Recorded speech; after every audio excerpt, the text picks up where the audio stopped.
গতদিন আমার রিশান স্কুলে থাকা অবস্থায় ফোন দিয়ে বলছে মামুনি আজ রেস্টুরেন্টে খাবো, যেটাই তুমি খাওয়াও সেটাই রেস্টুরেন্টে খেতে হবে। তো ওকে বোঝানো যাচ্ছে না, বাবা আমার খুবই টাইট শিডিউল যাচ্ছে, আমি ছুটি নিতে পারবো না, আমার রাতেও ক্লাস আছে।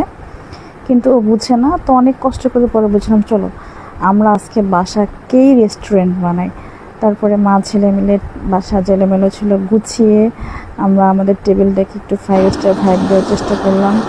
এরপরে বাইরে গেলে মামুনি যেহেতু রেডি হয়, তো রেডি হতে হবে, তার মামুনি রেডি হলো। তার পাপা এগুলো কিছুই জানে না। তার পাপা একটু বাইরে গিয়েছিল, পরে যখন এসে দেখলো সে তো সারপ্রাইজ, খুশি যে আমার বাসায় এখন কাচ্চি ডাইন হয়ে গিয়েছে। এই যে খাচ্ছি, খাদক বর আমার থেকে বেশি খাবারের দিকে নজর দিচ্ছে।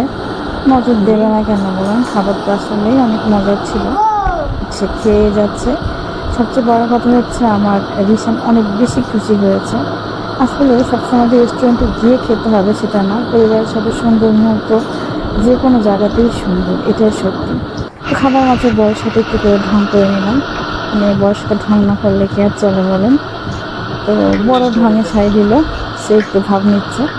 তো এরপরে হয় কি যে খাবার পরে দেখা যায় সবসময় মানে এই বিরিয়ানি টাইপের খাবারগুলো খাওয়ার পরে ও পান নিয়ে আসানোর জন্য, আজকেও তাই পানির ভালোবাসা।